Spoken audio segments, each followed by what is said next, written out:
All right, all right.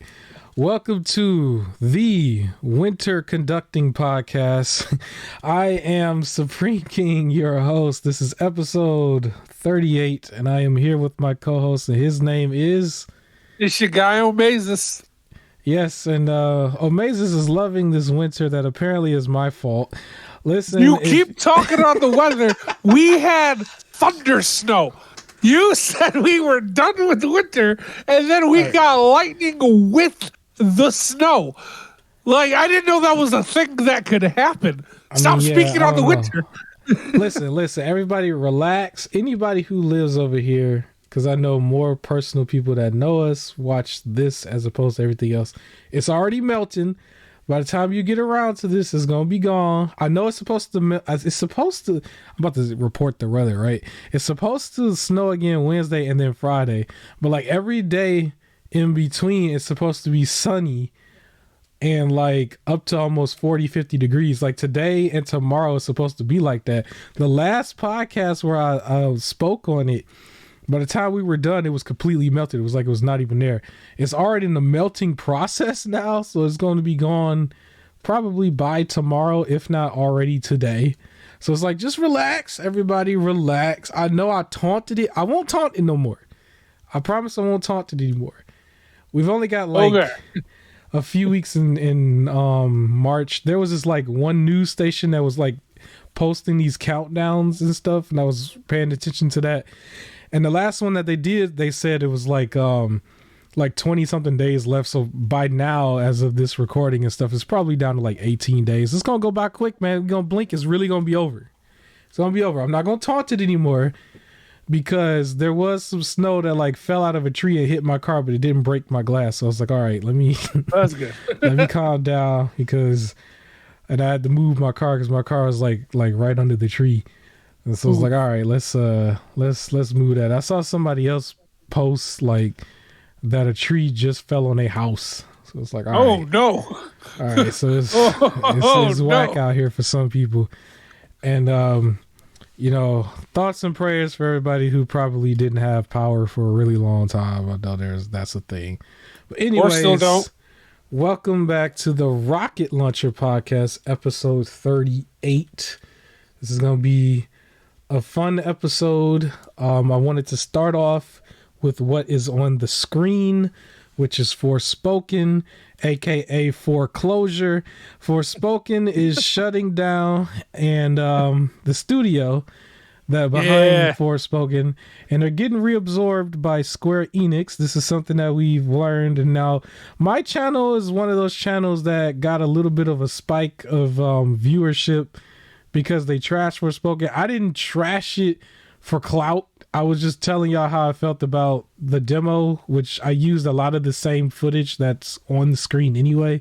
I didn't really like it. It is what it is. I know there was also controversy where people was like, oh, you didn't like it for X and Y reason that had nothing to do with gaming, similar to Hogwarts. But at the end of the day, it did not do good. It wasn't like, it's not the worst thing I've ever played, by hands down. That would probably be Bunny Raiders. It was just boring. Like, there was nothing special about it. It's everything's open world, and I think less things need to be open world because it didn't really feel like a lived-in world, and it was kind of by the numbers. What's actually about to be shocking, maybe a little bit. I might have to defend Forspoken for a second here. I think that I just feel like, okay, even if I didn't like it and a bunch of people didn't like it, I don't think that they should just can it that fast. I think that's it's definitely not fair to whoever bought it and they might have wanted to keep playing with maybe some DLC or a sequel or something. Like, it probably wasn't going to get a sequel. But if they did what a lot of these companies are doing, where they like hold certain parts back to do DLC later and they just decide not to do it, it's kind of, if it's already done, it's kind of like doing a disservice to the people who paid into it. And a question that comes up for me is, if this game still needs, let's say, a patch or something, are there going to be people still working on it? Like, is the franchise still handed within Square Enix where the people can still work on it to do fixes and that type of stuff. You know what I'm saying? Because this game ain't that old. Yeah. It's not old. And so usually when there's a new IP and new games like that, you know, it's not polished to the T. And this was one of those games where at one point everybody was complaining that it was dropping down to like 720p, you know, during its performance and everything. So it's like, have they, you know, decided to just drop it completely, or are they going to still at least optimize it as much as they can over time for the people who still paid for it? Because honestly, I'm just saying, if I find out that they're not like supporting bug fixing at the very least, it kind of makes me want to hold off from buying Square Enix stuff day one. You know what I mean? Yeah. That's just kind of how I look at it. But yeah, you can go ahead and give me your thoughts. I'm sure they're still gonna fix it. So the whole point of the Lumino Studios was to like make AAA games to a wider market where Square Enix can focus on what Square Enix wants to. Yeah. But using a specific engine that Square Enix made. And they made Final Fantasy 15 and then this. And then it was like, they're like, never mind. It just like pulled them back in.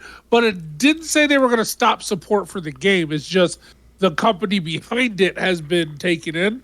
And I think them being taken back in instead of being fired is signs that, like, if there's, you know, patches and stuff, they'll still work on it.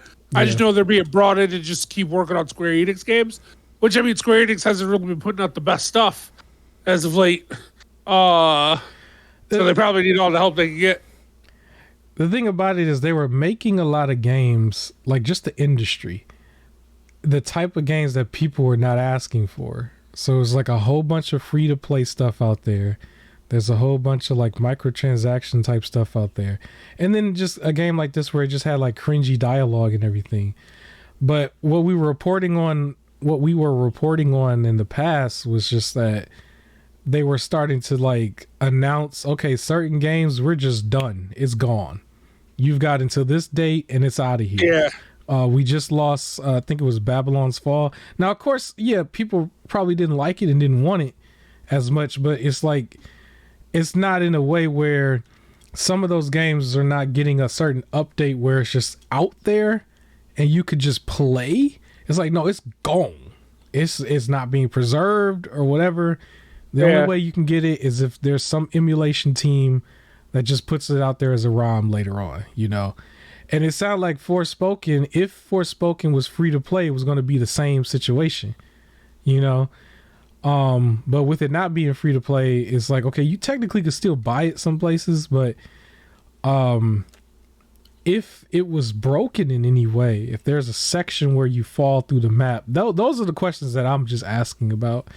And I feel like it's a little too soon to make such a drastic move on that right then and there, to say, okay, it's just gonna close down. Like, I just think that's a little drastic, a little harsh, because the game came out like late January or early February. I think it was late January, right? Or middle of January. Something like that, yeah. I'm like, after 2 months, that's it. Yeah. You know, like, how long did they work on it? I thought Final Fantasy 15 did well. Yeah. So that's crazy that he has 2 games and then one did well, one did bad, and they're just like, all right, done. Like, this was a failed experiment, moving on. Yeah, I mean, all I'm saying, I just, we don't have to stay on it too long. I just want to say, like, just continue to support optimization as much as you can with whoever you decide to handle it to. I think you owe it to the people out there who buy your product, because if not, it's like, this ain't the first one, right? Because we also had the Marvel Avengers thing, which is still under Square Enix. Crystal Dynamics was under Square Enix at the time. It has Square Enix on the packaging. You know what I'm saying? And that's something that they're about to go as far as delisting. One of the hottest franchises, at least in Hollywood, they're going to delist that, basically. If you didn't buy it or have it physically, it almost makes me want to buy a physical copy and leave it sealed up. I have a physical copy. Yeah, I might go. I have one too. I might go grab another one for like maybe $10 or something. Leave it sealed, and then like sometime in the next generation, it might end up just like skyrocketing because you just can't get it nowhere else, you know. So I might actually grab it because it ain't gonna be but like $10-15 now, but you might be able to get it for like $100 if it's sealed, you know, 10 years down the line, who knows. But still, it's just the optics of that for Square Enix, because Square Enix is a very big company. They got a couple good gems out there for some people. Nintendo, the fan base takes on their games a lot. Octopath Travelers comes to mind. That's a big one for them. But yeah, you know, Forspoken, I'm just hoping that Forspoken's the situation around it, that this is the last time something like this happens, because it don't look good. At least with the Avengers, there was some time there. They really tried to squeeze that lemon as dry as they could, you know. Although I feel like that happened just because it was promised on the box that Spider-Man would be in it. So it was like they just kind of pushed it until they could release Spider-Man. Yeah. There's also more news to the Square Enix thing, because apparently the CEO, their top guy, just stepped down. There was probably I don't know if it was allegations or something. I didn't look too far into it. I saw the headline that he was stepping down. So there's some major changes happening over there. And hopefully it's for the better. Yeah, we'll keep an eye out on it. They're still coming out with stuff, you know. And Octopath Travelers 2 is still doing very well for the Nintendo fan base. And even though that's everywhere, it really like looks and it plays like something a Nintendo player would like really latch onto. And it's got my attention because of the demo, so I'm gonna actually look up Octopath Travelers 2 later. I already downloaded the demo. Well, I didn't download, I claimed the demo everywhere. But yeah, they still got good games, but they're putting out just as much bad as good. That's all. So yeah, I'm just noticing that. But we can move on. We got Diablo on the screen, Diablo 3. I've been looking at that lately, and Diablo 3 is funny because there's actually, I'll let you talk what you're going to say real quick, but I just wanted to mention there was a rumor that was out there that I thought I was going to report on real quick when the footage comes out. Apparently somebody this came from, I think, the website PlayStation Lifestyle, so I don't know how credible they are, but they were saying that the rumor for PS Plus for April includes Diablo 3 Eternal Collection and a game called Keep Talking and Nobody Explodes. I don't know what that means. But yeah, there's a game. I think I know what that game is. If it's what I think it is, it's a multiplayer game where one person has like a booklet manual, right? That's like, it'll be like wire C needs to connect to like red 1 or something like that, like doing that, while the other person can only see like a bomb, and they have to like co-op it to be able to disarm the bomb. So it's like you have to follow the instructions of one person telling you what to do without you being able to see the manual yourself. Yikes. All right. Which they have some of those games in like real life. Like they're like, it's like a board game sort of thing. In real life. You kind of beat it. It's like you beat it once and then No, I thought you meant not like a real life. Like, what you talking about? What kind of game is that? I don't want to play that. Fun for the whole family. But it's like somebody has to sit kind of by themselves while somebody else is like far away so they can't see the manual, and they have to pretty much yell out like instructions on how to like solve it. But like a lot of it is like puzzle solving, so it's like if the person solved their puzzle right, they can tell you the right thing to do, and then you have to figure it out from there.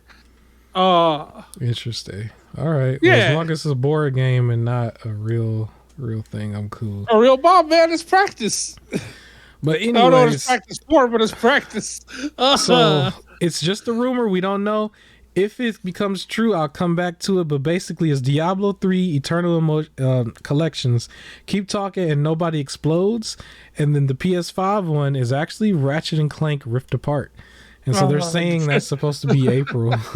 So that's cool. See. It's just not old. I already got 2 out of 3 of those. Yeah, we'll see. We'll see. But anyways, you did some homework and you let us know that Diablo 4 will have lower specs so more people and more PCs will be able to play it, right?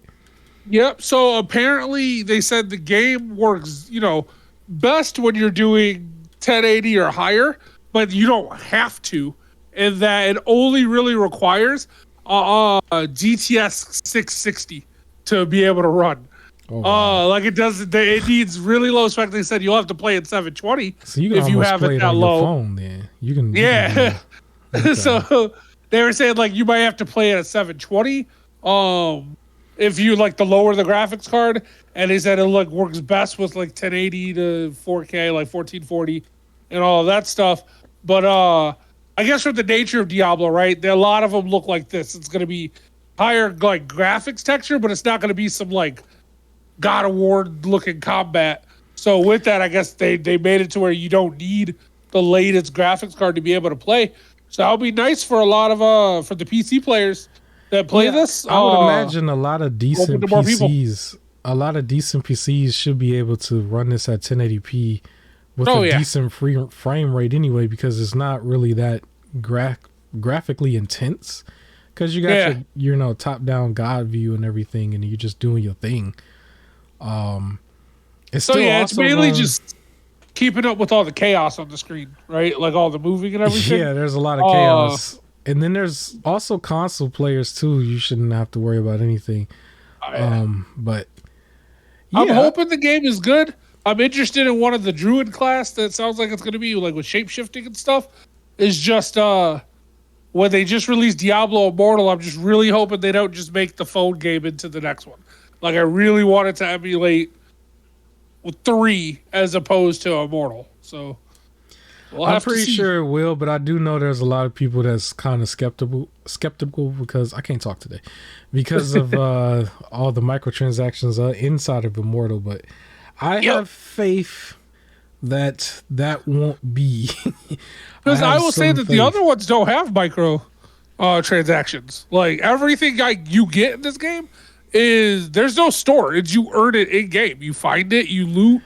Yeah, like that's what made it so good. You explore, but because before the time around this corner. Yeah, also true.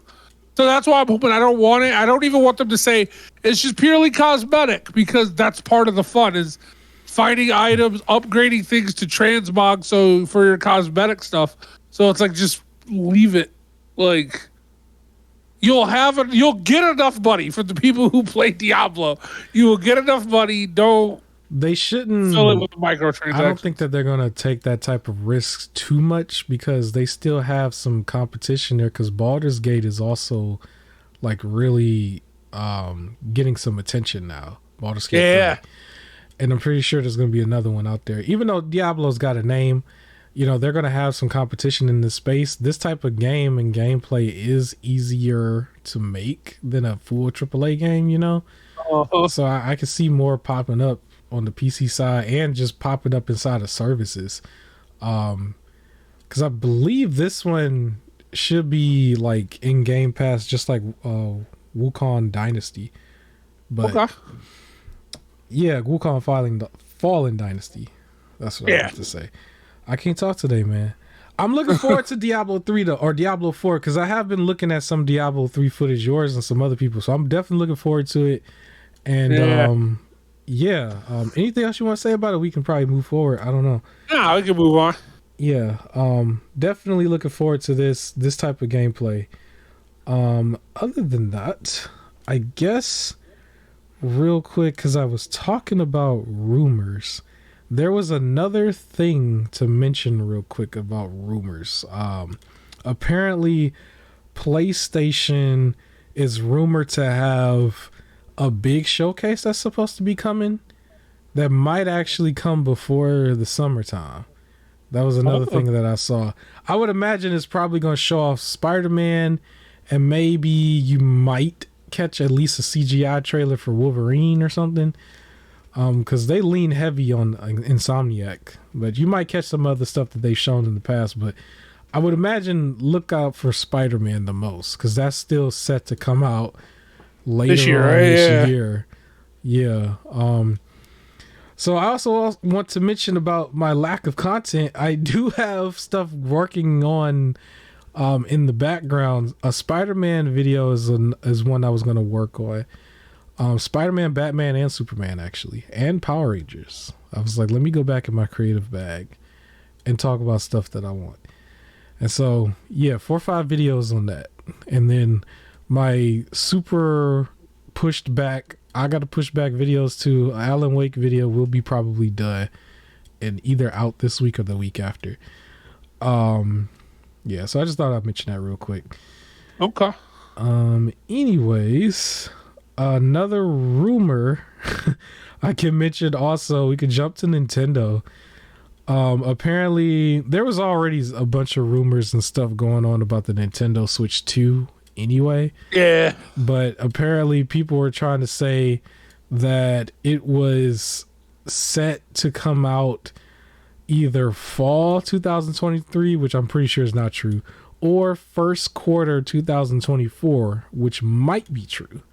I can believe that a little bit more. But they got that from some sort of like leak or something that they said was attached to Pokemon Scarlet and Violet having a more, I guess, DLC coming for that. But what was attached so they to just showed a show for it. It was the Pokemon anniversary show, right? So Pokemon Day, and they showed off there is DLC coming for the game along with some other stuff, but DLC for sure. Yep. Yeah, and so they were saying along with that there was going to be like a 1080p patch that was supposed to be for later designs of the Nintendo Switch, and everybody was assuming that was going to be like the Switch 2. Here's my only thing about that. It sounds cringe when you hear that it's a 1080p patch. Yeah. For not a 1440. Yeah, like it needs to be high. Like I know there's a lot of people who don't care about like the certain like resolution and performance on Nintendo, and they really just pay for it and everything. It's just at some point it's like when they're increasing the price on you and on certain things, like with Zelda Tears of the Kingdom and stuff, it's like you gotta at least get something on your end. You know what I'm saying? Like you gotta, it's gotta make some sense. And so it didn't look like it was making sense to me when I was seeing that. But right now it's still just a rumor. We don't really have to, spend too much time on it. But I guess you could tell me real quick, why was Pokemon? What's going on with it? You could play it in your sleep. What's going on? You man? you can now play Pokemon in your sleep. They have this thing coming out called Pokemon Sleep. Oh my gosh. It has to do with it's like an app on your phone, along with what's called what was it? Pokemon Go Plus Plus. Okay. It's like a little like thing that you could get. It's like an accessory that you purchase, where basically right when you're about to go to bed, you hit a button, and like you'll hear Pikachu's voice. Sometimes Pikachu will sing you a lullaby or something. But like in the game, it's you and Snorlax conducting research on like sleeping Pokemon. So the game's supposed to, you know how like you can get like Apple Watch and everything that tracks the way you sleep and gives suggestions and all that stuff. Well, this thing tracks how you sleep and categorizes you into one of 3 sleeping patterns, and Pokemon that are in that sleeping pattern will start to appear on your phone also sleeping like within the area. So when you wake up, you get to see which Pokemon match your sleeping pattern. Like I guess their logic was they made walking fun Snorlax. with Pokemon Go, and they made like Pokemon Smile, so it was like a whole while you brush your teeth, Pokemon get clean too. So they're like, we made those fun. Now we're gonna make sleeping fun.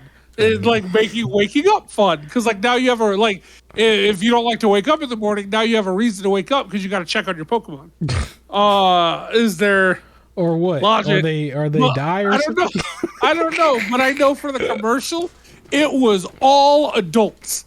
Like when they were showing this thing up, Of It was course. purely adults doing. Like some dude like turned this thing on, went to sleep, woke up, and was just smiling while looking at Pokemon. But it was purely adults in this commercial. But yeah, if you ever was just like, there's not enough hours in the game or the day to play games, now you can play during your sleep. Oh You my never got to gosh. stop gaming. All right. Well, I just want to play the regular stuff. As long I as it's think taking me, I'm still in Soul Silver technically because I had stopped yeah. again. So I'm gonna finish it eventually. I promise. It's But still, I believe, too. You get like certain things will happen where you get certain rewards, or you might meet like hard to catch Pokemon that like it'll be like a weird Pokemon that usually has a different sleep pattern or something like that. So then it'll have like a special ability, and you'll be able to move it over to like Pokemon Go and everything. So it's like another way to catch Pokemon. I guess. So yeah, that exists. Well, will exist. So Real you got quick, that to look forward to. I guess I'll say this. This would be an impromptu thing, real quick, because we mentioned earlier that there's a rumor of a Sony big showcase. I guess I could ask you real quick, what would you want to see from this showcase? What would make it big for you? I would like to see some more information on Spider-Man.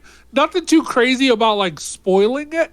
More, Okay. I would want to hear them give me a relative solid release date, right? Like let them tell me fall again. Like I don't even need it to be the exact day.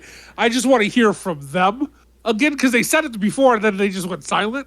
So that some sort of update on Wolverine, like to hear what's going on there.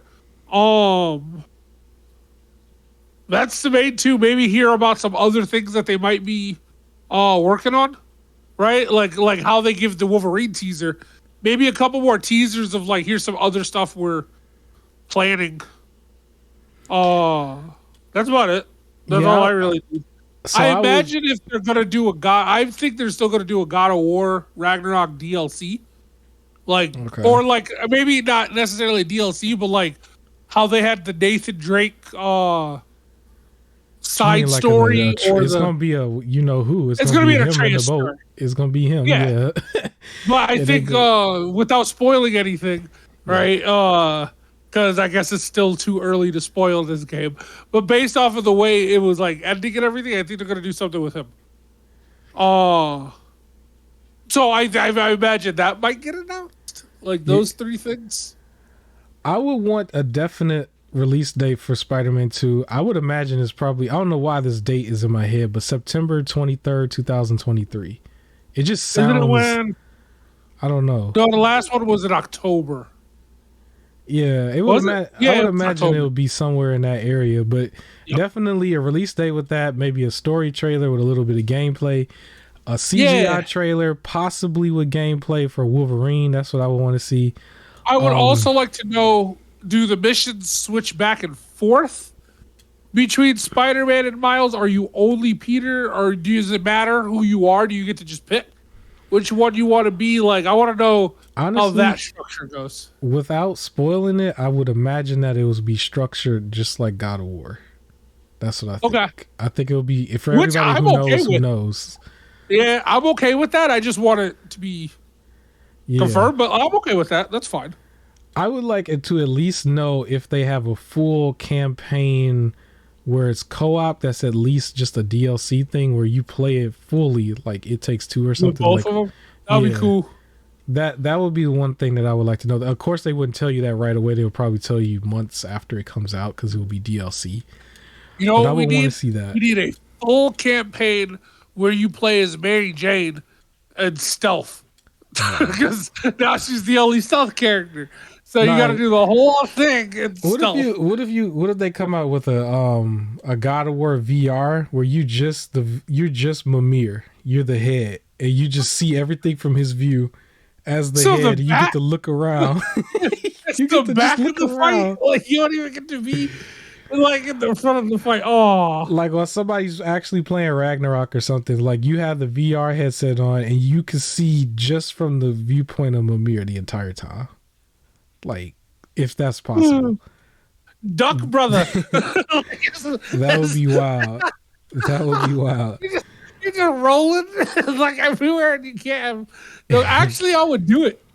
I think I would do it. That would get me to go get the VR headset. But you know what? Even though I didn't really care too much about Atreus, I would just say, like, yeah, if they showed you a teaser of a Atreus spinoff, it almost seems like they want to go there. So if they do that, I wouldn't mind seeing it. It'll be interesting to see where they go with it. I mean, obviously, it's not I think God it'll be of War, his mission. Yeah, it's like whatever. I don't even think it'll be like a full 20, 30-hour game. I think it'd be one of those like 6-7 hour ones where it's just his little mission that he's doing. But I think we're thinking too far into the future with that, because I think with him, they will probably age him up a little bit and give you a full game for the next generation when it comes to him. I was thinking it's specifically his specific mission that he did at the end of the game, where he was just like, I got to go do this. I thought they would just do like a summary of like his little adventure there, which may like lead to telling you where it's going to go, and then the next full game will be him. Even if it's like, for example, like the hint that people always thought was that they might do like another mythology next, or it'll just be like a little 6-hour thing of him doing his thing where the last of the things he's searching for, it's hard to say this without spoiling anything, but the last of the things that he's searching for happens to be in Egypt. And that's their way of telling you we're going to get some Egyptian mythology next. So it's like, well, now we have to make our way there. Like, something like that is what I was expecting. Because he immediately went on his little side mission. So I was like, oh, that's where they're going to go with it. We'll see. Yeah, so that's what I'm looking forward to. I would say also just some form of a surprise. Something completely we didn't know anything about. Not like one of these sequels. Like almost everything seems to be a sequel the way it seems going forward. Just something that's just a surprise and it just looks dope. It don't even have to be full AAA. It just looks dope. Maybe it's a shadow drop too on their service, but just a surprise. That's that's the only other thing. And yeah, we can move on. That's all I want to say about it. Something that we could slightly move on to, but just the point of this too, I need Xbox to do a show. For like, because there's a PC game that I want that's only going to be Xbox and PC now, but I want to hear more about it, and that's the Outer Worlds 2. That's what I'm mainly waiting for on the PC side.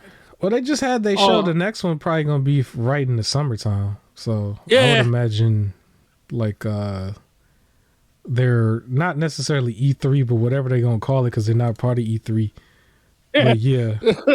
And I would imagine Outer Wars is going to be day one in Game Pass too, if I remember correctly. Oh, probably. I think that was something that they said. So, yeah. So the last trailer that they showed for it, it was a little mock trailer where it was like, here's the generic stuff you put in a trailer, like the voiceover talking about it. And it was like, it's too early. We don't even have a name yet. So Outer Worlds 2 is what they said. So it's just like, and I remember playing the first one and I really enjoyed it. So it's like, I want to hear more about that. But speaking on that, if you didn't play the first one and you don't already own it, they're making a remastered version. I know it's on Steam. It's called the Outer Worlds Spacer's Choice Edition. If you haven't played it, I definitely suggest it. It's very, I guess, Fallout themed, where it's like you say things, the way you spend your skill points and the way you interact with stuff determines how like missions go. And like who will help out or be an enemy in the future. So for example, there was a whole mission that I was able to just talk my way through because I always put in points in charisma. So I was able to like talk my way through everything and then like get what I needed without having to go on this long mission just by convincing the person to give me the thing that I needed. Whereas if I didn't have enough points for charisma, I would have had to go on this long sidetrack mission just to get that, what I needed. So it's good. It's a fun interaction. I enjoyed the game a lot. So yeah, if you haven't played it yet, they're making a remastered version for it. Unfortunately, for those that already own the game, if you want the remastered part, you're gonna have to pay an extra like $10. They're not just giving you, letting you upgrade for free. Okay. Yeah, they're not upgrading for free. It'll cost you $10 if you already own it. But other than that, you can. Ain't that still in Game Pass though for some people? Isn't that still maybe? Like I would imagine they still do it that way. Maybe, although whenever I look up for the Spacer's Choice Edition, It looks like most things say it's on Oh no, it's announced for PS5, Series X, and PC. Yeah. We'll see. Yeah. We'll see. I don't know why do they need to. Oh, they're just doing it's a patch update though, but they're calling it a remaster, I guess. Yeah. There's still people doing that, I guess. It's just, if you haven't played the game and you were considering it, you can get the upgraded version. But overall, I thought it was a great game. Okay. All right. That was something I was gonna look into anyway. I think I looked into that in the past, but I was gonna go back and really look into. You know what's interesting? There was a update that happened recently for a game that's very old, but apparently, they went back and added to Resident Evil 5. Apparently, they never had local co-op, and then they finally added local co-op. Oh, fun! Just in the past week or so, which I didn't know it didn't have because we did everything online. But yeah, wait, it didn't have local co-op. Apparently, it didn't. Not 5. Oh, you know what? The other time I played Resident Evil 5, it was I don't know if you've ever been to one of these. It was this place where they just had like a bunch of systems and PCs and a bunch of stuff like that. And me and my brother went, and we went to go play a little bit of Resident Evil 5. And the game's old enough. So we were on, side by side PlayStations. That's why. But do you remember that mission? It was the one where you have to like run around in the courtyard while all the zombies are attacking you and you have to wait for help to get there? Yeah, I think so, yeah. So when we were younger, we didn't know that's what we were doing, was waiting. So we were over here trying to take out all the zombies, and of course it's never ending. So we kept dying because we're like legit fighting and everything instead of just trying to survive. And we are just like, this is stupid. And then got mad, like played something else. Because we were playing by the hour. Oh, okay.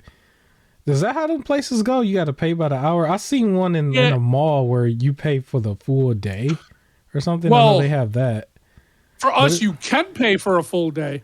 It's like it was almost the price of a game, though. I was like, man, I might as well just go buy a game. It was like $5 an hour, but if you pay $20, you could just stay for the whole day. Yeah, I've been the one that like was that. Ours? Yeah. Yeah, so that's what we did. But it was like, if we're only going to be there for like 3 hours and you pay for the 3 hours instead, save yourself $15. But 4 or more, then you're going to just pay the full 20. So we were only there for, I think, 2 hours that day specifically because we just had 2 hours to kill. So we started with Resident Evil. That wasn't going well. And we were like, well, we don't want to just waste like our 2 hours. Let's just go play something else instead. Yeah. It's unfortunate that like the price is like so close to like what it costs for like a very cheap game now. Because now like you can't get people out the house for anything anymore. When they own the system, it's like forget about it. But when you charging a certain amount, because you ain't gonna keep the save data, it's like you have to play arcadey-ish stuff, but they're not charging arcadey prices. It's like, nah, you gotta pay. What I liked about those basically is depending on how I play, if I paid $10 and I could demo like a couple games before committing to buy one for $60. Yeah. If they didn't have demos, I get to try things out or see people playing a game and everything. So it's just like I kind of get to see what I may want to purchase, especially because the one I went to, they would have like day one releases in there. So it was just like I pay $5 and I get to check out the first hour real quick. And if it pulls me in, then I could try it. And I would mainly use it for like games that like I didn't really know fully. To see if I would enjoy it. There's a guy I know who has like this business he just started. You may have heard of it, but it's like where he has I don't know if it's a full semi truck, but he has a truck with a trailer, and the trailer is just basically a little booth, and it has a bunch of systems all next to it, and they take pictures of a bunch of kids going in there to play it. And I guess it's like more for like parties and stuff, but man, they was charging. When I was looking at their prices, I was like, bro, like for a full day, it was like the cost of an actual game system. And I was like, there's no way this is going to catch on, but it did. It caught on, and I was like kind of happy for him. But that would be actually a really cool if you could like purchase like arcade games, yeah, and everything, and then for like birthday parties, people can like you pull up with like it's just a bunch of arcade games, and you can even do if they pay the full price, you can people just get tokens, and you don't have to worry about having to also put in money for tokens, but they get to have like a whole arcade themed birthday party like at their own house. Like that's kind of what's up. That's a really good idea. It was nice to see all the little kids being able to go in there and play it and stuff. I just know I wasn't gonna be about to go up in there myself. You would do it for a party. It's just it's like the same thing as like the bounce houses, right? Cost like $300-400 for them to put it in there. And then as you do that, or you pay $400 or $500 for a nice like 16 different arcade games that you get to like play, have your kids play, reminisce about old games. They get to have a full fun time, play what they want, without you having to go and have quarters to an actual arcade, right? And depending on how many people are at the party, right, how you would have to supply for that many, or just be like, sorry guys, you're out of quarters. You can only play this many games versus an unlimited amount and everything, and just have a fun. I think that's a good party idea. That's a great idea. I'm happy year's working out for them. Shout out to Chuck E. Cheese for anybody from that time frame. Shout out to them. Chuck E. Cheese. Because they used to have great pizza that went along with all the other stuff. But anyways, we can move on. New game on the screen. Tell us the name of this game. This is a demo you played.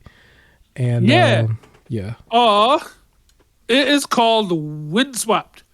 The premise that I saw, it was randomly like a demo came out, and the thing that caught me off guard, it was like it's a platformer where you play as a duck and a turtle. That's it. Like, and it was just like don't make it weird. It's just a fun little platformer. Enjoy it. Like, don't complain. Don't look for something crazy or twisted. It's just a simple platformer. Have fun. Right. Like it was almost like it's like don't overcomplicate stuff. So I was like a little bit. It's kind of got a little nostalgia kind of looking. Like some of the older games, you know. So the idea is, the duck can like glide a little, and the turtle can like bounce like really high, and you can switch between the two. But like this part took me a while for some reason, but like you can switch between the two to do stuff. But like if you get hit like Mario style by like an enemy, then whichever one was in front ends up being put in one of those like little bubbles, like the star bubble there. That's the checkpoint. Okay. And then you can only play as the one character, and you have to go try and save them. And you go through different levels, and you're just trying to get from one end of the level to the other with the duck and a turtle. It was cute. It was really fun. I was playing it. The demo had like 4 or 5 levels on there that you could get through and replay. So I'm interested to see what happens when they get the full game going. So with this being a demo, this game is not out yet, and it's going to be set to come out in the future. Do you know like the release date and how much it is? No for either, because they haven't announced it. Okay. They were just like, try out our demo, and it's in early access. So I saw it was in Steam because I went and I wish listed because I saw it was there. But do you know if it's anywhere else? Probably Switch, I would imagine. Maybe. It is. Let's see. It's by the company Top Hat. It looks like it is just Steam. Steam. Yeah, I'm going to be their first reviewer when I get to it. Yeah, right now it's just coming soon. Okay. Yeah. So they sold you. They sold you on this. They did. It's not like a overly easy game either. It is like it takes some strategy. I was like having to figure some stuff out. And so far there was only one part of this demo, like because I went through and checked out a few of the levels. There was only one part in the demo that they need to work on, where it like slowed down like significantly over this one little section. It was like one small section. The only issue is I kept falling and ending back up in that section. And then it was like a short little section where everything would just move really slow. And when I get past it, then the engine catches back up. Okay. I like how it looks because it looks like a lot of SNES games that I used to play. Yeah. at people's houses and stuff. You know, when people gotta babysit you and everything. And Yep. then like right before the N64, because N64 was like when everything started to go 3D a little bit. So it's in the 2D era.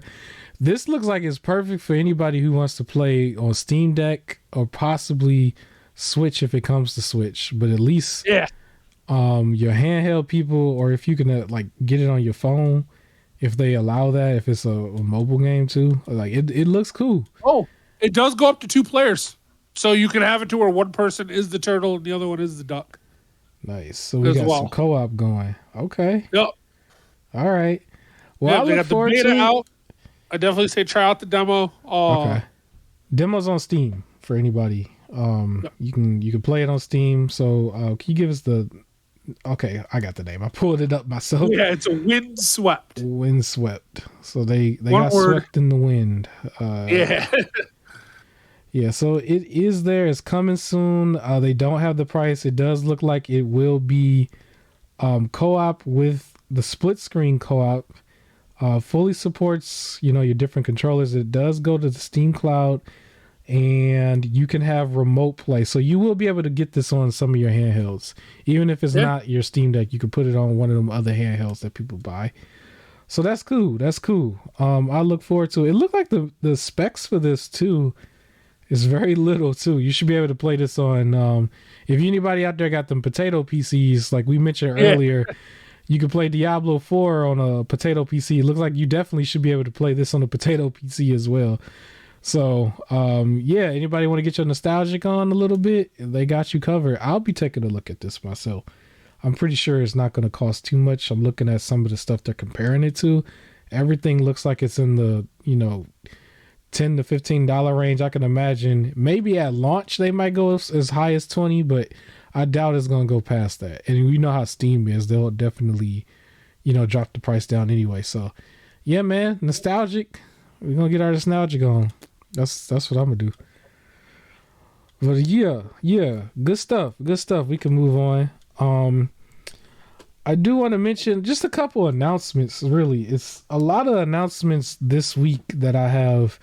Apparently, so I don't know if we mentioned it before, but From Software's Game of the Year, Elden Ring, they announced that the DLC that they put a shout out for at the Game Awards, they're working on it now, and they're naming it Shadow of the, I want to say Entry, but it's not Entry. I wish it was Entry. Shadow of the Erd Tree. It's ERD tree, all one word. Erd, so, yeah. Shadow of the Erd Tree. So I wish they said Entry, but a Shadow of the Erd Tree. So they're working on that. That's one thing about fantasy worlds, man. You could just Shadow of the Turd Tree. Words. I don't know what they said, but you can just make words. They just made it up, man. They made it up. And then also the developers of Hitman. This is interesting. They're announcing their next project will be an online fantasy RPG. So they going left, but it might work, man. It might work. Maybe you could do some assassinations as like a Final Fantasy character or something. I don't know. That would be great. I like it sometimes when a studio goes left field and was like, let's just try this thing now. I'm interested to see what they can come up with it. Because then they're not just kind of releasing the same thing over and over, or they only got one idea. I like to see what they sometimes come up with new stuff, or that idea, like you just said, where it's just even though that's it'll be crude, but seeing what the amount of effort that they can put into Hitman, but then now fully realize a whole different type of world instead. Where again, you could be maybe fantasy character Hitman. I'm interested to see where they can go with it. I don't think the Hitman franchise itself is going to be a part of it, though. I think they're going to put that on ice for a little while. Oh, yeah, of course. One can only hope. Yeah, maybe you might get a crossover DLC later. Who knows? Where he just shows up on some Fortnite type stuff. So I don't know. Maybe.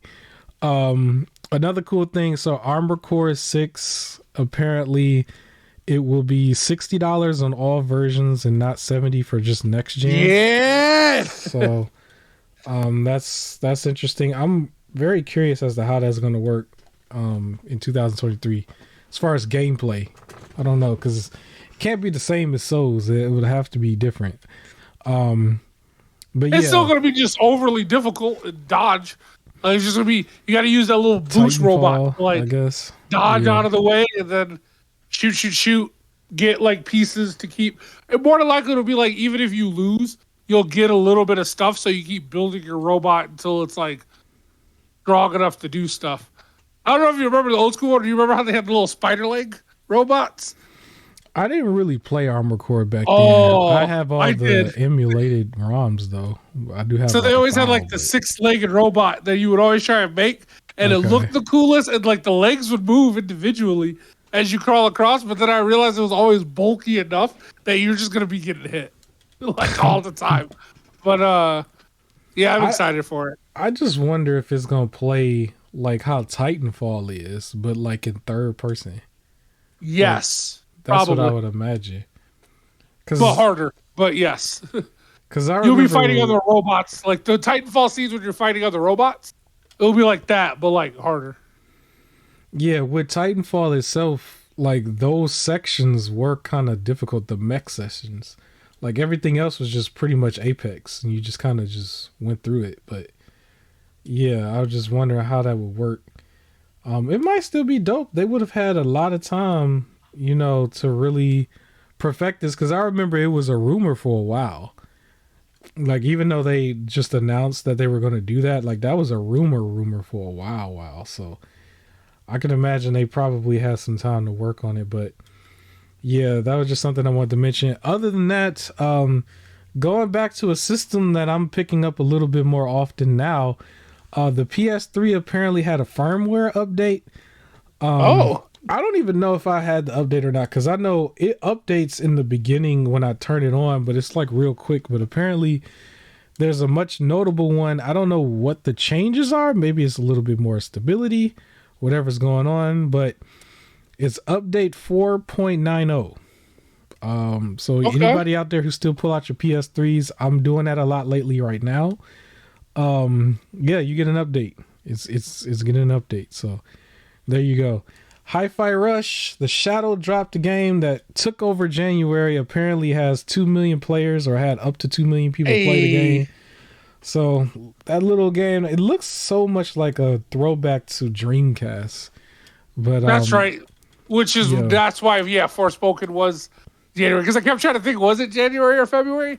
It's definitely January Oh because yeah, it lost to Hi-Fi Rush. it killed the momentum of Forspoken. Yeah, But it yeah, really did. shout out to Hi-Fi Rush, man. It took his air out, I guess. But yeah. A game I'm excited about a little bit that's out right now. So I talked technically about it earlier. I just wanted to give some news on it. Wolong Fallen Dynasty. I think I said that right. I can't talk today. Wulong Fallen Wulong Dynasty. Fallen Dynasty. So that was the game that debuted and was debuting on Game Pass. So that is the Souls like. We're seeing a lot of Souls clones now. But this one, it has co-op in it. I was looking this up, and so apparently the way this one works is you have to beat the first boss first, which his name is Zhang. And then afterwards, you'll be able to co-op the whole game with not just a friend. You can almost go as full with like a whole crew. Like it apparently does like it almost turns it into like a Monster Hunter Light in a way, because you can have a whole bunch of people on the screen. I was watching people play, and there was practically jumping the boss. It got to that point because you can get to an online world where you and your people can co-op, and then other people could jump in, and y'all literally could just jump the boss. And so, But is it one of the ones where you have to pretty much like keep inviting per boss, or is it as soon as y'all are in the world together, that's it, you can just keep going? I think you can keep going. I'm still researching that because I didn't see nobody Okay. die, but I did see like when they get knocked down, you have the ability to go over there and heal them, similar to like how not Code Vein, similar to how Remnant from the Ashes was, where you had to heal people. Like you get that opportunity to do that. So that I Okay. did see, and it looked like it went by a lot quicker, and it was to the point it looked like it was 5 people on the screen for what I saw before. It ended up turning it into like more of a hack and slash game where everybody was just pounding on the boss. I was just like, yo, this is crazy. So yeah, that one has co-op. The game Lies of P is Okay. up for pre-order now. That was also a Souls-like game. I don't know about co-op for this yet. It's the Pinocchio Bloodborne, game. yeah, Bloodborne clone in a way. This one is $60 on all platforms as well, or $60 all versions as well. That's going to be released. So no $70 game for this one either. The game Scars Above. I don't know if you remember that. That was it was a shooter. It's a third person shooter that's in space. A lot of people are saying they're getting Returnal vibes from it. Okay. It's like an easier Returnal, but that's out now. Scars Above normally retails for $40, but I believe there was a sale on Steam just for the launch, so it's $33 right now on Steam, and I believe the game is like 6 to 10 hours depending on how you play. So maybe it is like a Returnal clone. From what I was seeing though, it wasn't as hard as Returnal, but it was one of those games I was following because I was looking at a lot of space games, in preparation for Starfield. It's like, hey, you could play a whole bunch of space games until Bethesda gets it right or whatever. But yeah, so Okay. that's out there. And I think that's most of just the regular announcements.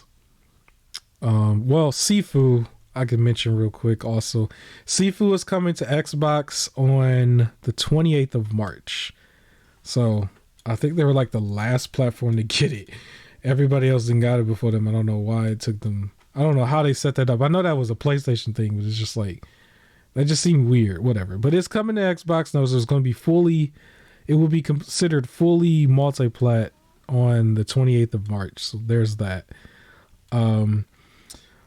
I can probably break real quick for the halfway point just to talk about some sales from the unofficial sponsor, which is Epic Games. They owe us a lot of money at this point. So Epic Games, you get your free games from their store or launcher. If you don't have a PC yet, or if you don't have access to like PC gaming yet, you can still create a profile and you don't need your credit card. You can just create a profile and claim these games. And so I always talk about this, and the game to claim now that's available right now until March 9th is called Rise of Industry. Just Rise of Industry.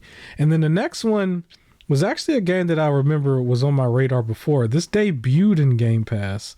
This was called Call of the Sea.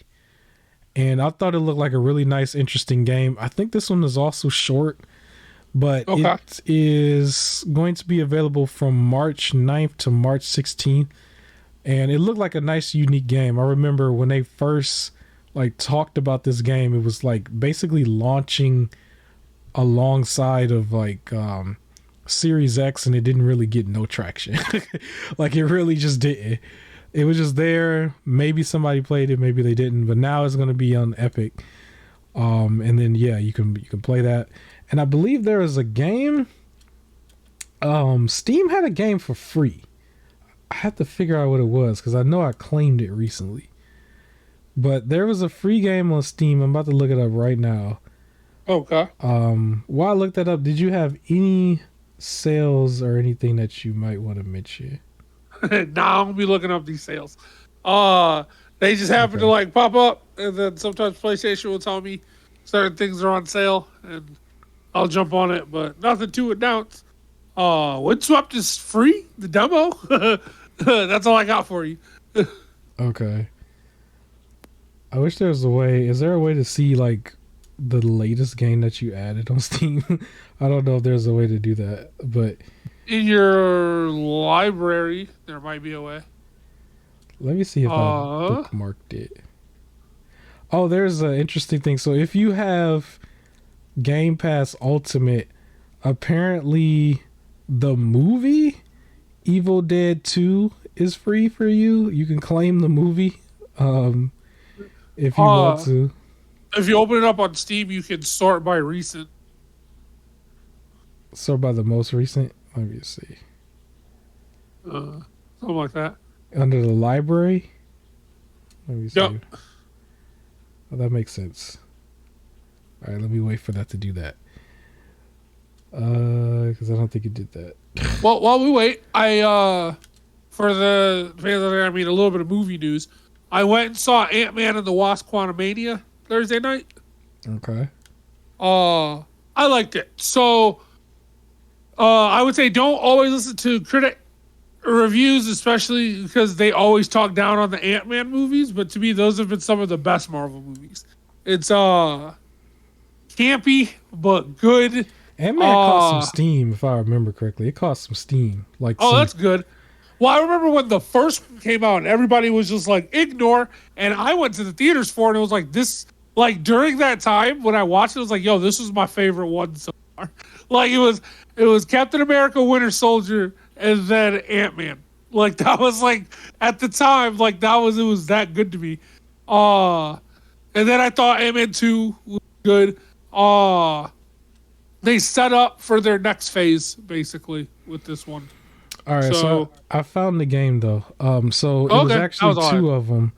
It was two of them. So one of them was, I was looking at it the whole time, like I don't know if that's it or not, but it was called Black Desert, and the other one is Figment. So Figment, and so both of those games are free until March 9th under Steam.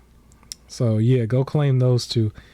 And yeah, so I don't know too much about them, to be honest with you. It was free. Go claim it. So it's 4 free games for you this week. 4. So yeah. Also, there was a game, I don't know if you remember this game, but it's on Steam on sale for like $5 or $6. I think it's $5.99. It's called Remember Me. That's a game that I'm actually gonna buy probably later tonight. It was on my wish list. So look it up. It's like a third person, like hack and slash beat 'em up kind of game from like the 360 PS3 generation. And it was a game I never played, and I put it on my wish list, and now it's literally like $5.99. So I'm gonna go and get that later today. Also, if you go under the eShop, so I found my list of sales. Go under the eShop for Nintendo, a game called Horizon Chase Turbo. If you don't want to play any more Mario Kart, you want to get something else going on. This is a game where you kind of play, it's almost like a Forza, kind of thing, but it's for Nintendo. Fun. You have to get used to drifting. Okay. Horizon Chase Turbo. It's a very drift heavy game. So definitely practice it because you need to be able to drift. So that's $3.99 under the eShop right now. Anybody who is like ripping and raving over Power Wash Simulator, because that was a thing last summer, I believe.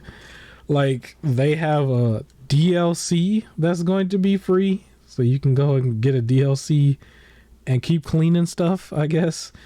And then a game that I bought a long time ago on Xbox. This is a game called Red Faction Guerrilla Remastered. Because they're on Mars, I guess. Okay. This is $4.49 on Xbox Live. And then on the eShop, it is $5.99. And then it's also on PlayStation Premium. Yep. Oh, here it is. This is in my list. I'm stupid. I had it in my list later on where I bookmarked it, both games. So I could have just read the games. So yeah, that was Black Desert or Black Desert, and then Figment on Steam. Those are the free ones. Yeah, Fire Pro Wrestling World on the PSN store. Highly recommend that you go get this and play some arcade wrestling. This is $7.49 there. Another game I was almost about to buy the PSN store told me I bought this last November. This is funny. It's like that's how far back I am on some of my backlog, I guess. But this is Fist of the North Star, Lost Paradise, $6.99 on the Play Store. I guess it was the same price back in November because that's when I got it, but it's $6.99 again now, so you can get it. Sonic Mania on the PSN store is $9.99, and then the Encore DLC is $2.49. I thought that was probably cool for people to get. The game that's taken me forever to put a video out on, Alan Wake Remastered. The remastered version is $13.49 on Xbox, and then $13.19 on PlayStation. You have to have PlayStation Plus. I do think it's worth that much. It's definitely worth, $13-ish. So definitely check that out. I got more sales, bro. I got a bunch. So Resident Evil 2 and Resident Evil 3, the remake as a bundle, is $14.99 on Xbox Live, and then together it is $9.02 if you get it through Game Billet for a Steam code. Yeah. On Xbox 360, there's a game that I bought a while back too called Binary Domain. This is an Xbox 360 game. I think that's worth your time. $7.49. And then there's another game here. Here's a game that I actually bought. This is funny. I bought this game because it was a ROM that I wanted to play that I saw. I was like, okay, you know what? I know it works if I buy this version. It's actually Toy Story 3. This is hilarious, man. I wanted to play it. I played Toy Story 2 on N64 a long time ago. Never played part 3. So apparently the Xbox 360, Xbox One version is $4.99. You can play it on any one of the Xboxes. Metal Gear Rising Vengeance. Remember that? That's $9.99 on the Xbox store. I think that's worth it. I honestly think the Silent Hill game, Silent Hill Homecoming, it just doesn't look good no matter how many times I've looked at it. But if you want to play Silent Hill before the new one and you really want to get your, get some history on Silent Hill and you don't know anything about it outside of just the hype, it is on Xbox for $4.99. This is Silent Hill Homecoming. I think that is all of them. Yeah, that's all of them. So yeah, that's a bunch of stuff. 4 free games, a whole bunch of sales. And yeah, we can move on. You want to tell us, you said that Atomic Heart made a cartoon mistake. You want to talk about it? You calling them out? Yeah. Atomic Heart, which I think people are just being a little overly sensitive as always. But Atomic Heart, which takes place Soviet, that's USSR and all that stuff. Basically, you get to like safe rooms and then you can like save the game. And when you save it, there's a little TV in the room that plays like a really old cartoon. And on one of the scenes of the really old cartoon is a very offensive stereotyped picture of an African person. Oh boy. You can imagine those images. So they've come under fire for that, and they're like, are bad. Like, honestly, from where it's placed, it looked like they put the cartoon in there because it was old, and they didn't actually watch the cartoon. So in a future update, they're going to be taking it out, and it's a quick image where I saw, like, something gets hit across this, like, screen, and it's supposed to be, like, flying really far. So as it flew in front of different characters, that was one of the characters, basically. Oh, my gosh. So... yeah, I remember I saw somebody on Twitch playing it, just the clip of them playing it, and when they saw the cartoon, they're like, and the moment it showed that image, he just turned around instantly. It was like, yeah, we're not gonna look at that, and like walked away from it. So yeah, there's future patch that will be removed. The future patch. They said it. They said it was gonna be removed in a future patch. Funny about patches though, I remember there was the controversial patch. Or not, it wasn't a patch, but like they were trying to remove something, but the PC people was modding and putting stuff back. just because, I guess, and showing off that they can still have certain things. Like there's that type of people, but then there was like the other thing with I think it was Spider-Man Miles Morales. If you remember, like I don't know too much about, like I didn't never see this, but apparently they had like the flag, the rainbow flag was like in the game. I saw it twice in my entire playthrough. The first time I didn't see it at all. The second time, but in my first playthrough, I saw it twice. I never seen it, to be honest with you. Maybe it just blew right past me. I was walking around the building, like instead of swinging, I was walking, and it was just there on the side of one of the buildings. Yeah, because I remember there was like a controversial thing because apparently, like the community, I guess, had like their own little way of like getting rid of it if you wanted to patch it out, and they were replacing it with like American flags. It was just silly. It's not even that noticeable. Like. All right. The things people choose to fight. Shout out to SpongeBob because I think that's coming on the screen. I have not played. This is still Battlefield Bikini Bottom. I haven't played the new one yet. I kind of just put it in the drawer, but I'm gonna get to it. I don't think it got coverage anywhere. It just kind of came out, and that was just it. And so I still enjoy Battlefield Bikini Bottom, and I encourage anybody to, play both. I want to see more just fun platformers where we're not raging at each other for everything, and you don't have to be like, how everybody's like, there's some people out there who's just like, I need to see your trophies and I need to see your hours. Yep. And it's like, can I just play a platformer where I just have fun by myself and you ain't got to check it would be silly if people was checking people's credentials for platformers, but maybe there is somebody out there that's doing that. But sometimes, especially during the work week, you have no idea. You don't want to do nothing hard. You just want to just sit back and do something like this SpongeBob thing. But yeah, I just wanted to mention that because that came on the screen. I think that footage ain't even really that long. But yeah, I can mention real quick because I actually didn't mention this. I think I was supposed to mention this within the sales. There was one other thing that I thought was really interesting. It's technically a huge sale if you think about it, but there's a big catch to it. So it's coming from Verizon Wireless. So the catch, obviously, you got to be a Verizon Wireless customer, but apparently they have a deal where you can get the Series X, not X, S is in Sam. You can get the little white system for like $150 through one of their deals. I guess you got to get a new phone with them or something usually.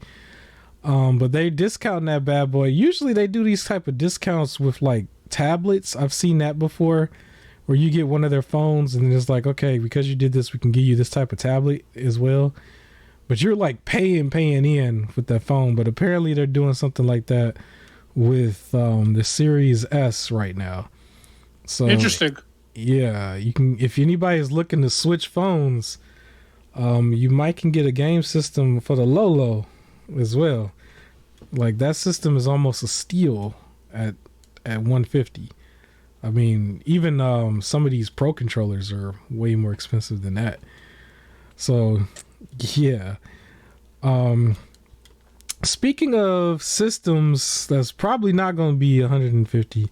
I just wanted to mention real quick, PlayStation teamed up with LeBron James, King James of all people, to come out with a custom system that's not really that custom to me. It really just comes down to controller for me. But apparently, they put his name and like a little graphic or something on the cover or on the plate.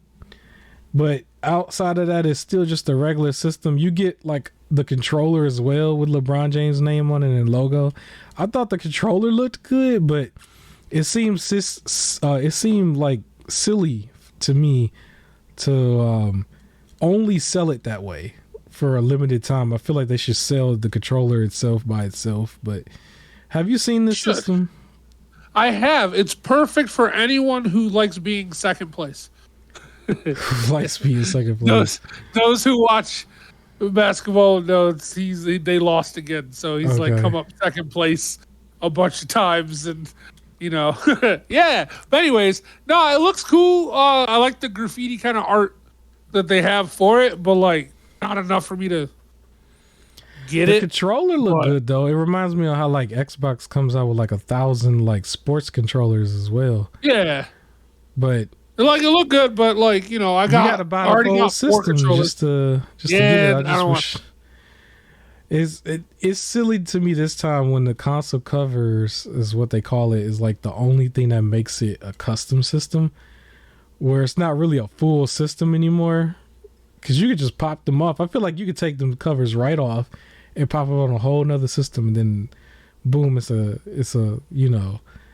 yeah. Because there's all these third party people who's doing their own plates right now. Right, there was that one place, D-Brand, that was like popular about it because they were taunting PlayStation at that time. But between that and then all your controllers that you can make, it's like it don't really feel like it's a custom anymore. It's like at the very least they should allow you to just buy the controller separate. I don't know if they do. It looked like they didn't though, because I couldn't find it. I don't think they did. I couldn't find it. I think it was together. Yeah, like you got, because it's not gonna be 500. It's gonna be like 550 or probably even 6. It's like, yeah, I would have rather just had the covers. But another thing, if I could complain real quick, they don't even put the covers in the store. Like you always gotta get everything online.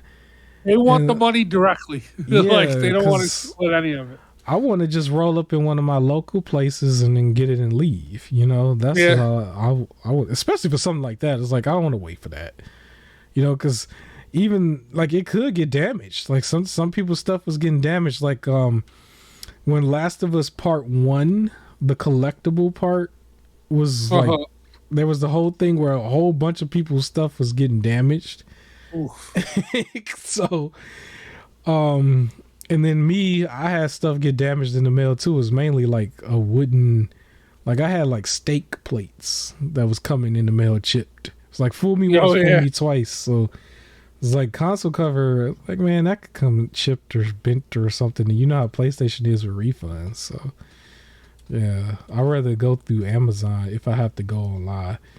But I wanted to just go in the store, straight up Walmart. Like, I don't know. But I think the actual DualSense Edge is in stores. Not every store, but I think you can find that in some places now. It's in some stores. So at least that's there. Are you going to get that one day? I'm thinking about it. No. But it would be like second half of the generation. I don't have a reason to need a custom controller because I don't play anything that demanding.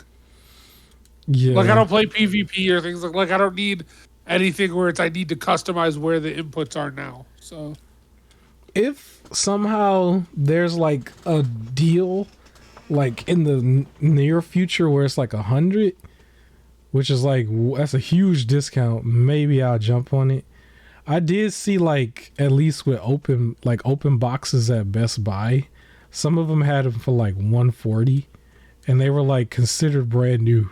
And I was like looking at it. It was kind of tempting just to see, but I don't play like too competitively either. I just kind of play my stuff, So, yeah. But we'll see in the future. But yeah, console covers. Please put them in the regular store. Yeah, most of that is there's one other thing that I'll probably save before the last thing, but there's a tongue-in-cheek surprise here that I want to actually no we're gonna do that in a second. We're gonna go to Dead Island. Let's talk Dead Island real quick. So they dropped a gameplay trailer for Dead Island 2, and it seemed okay. Like it looked like it was some of the like I call it positive cringe humor, where you're just like ugh, but like it didn't like throw it away from it.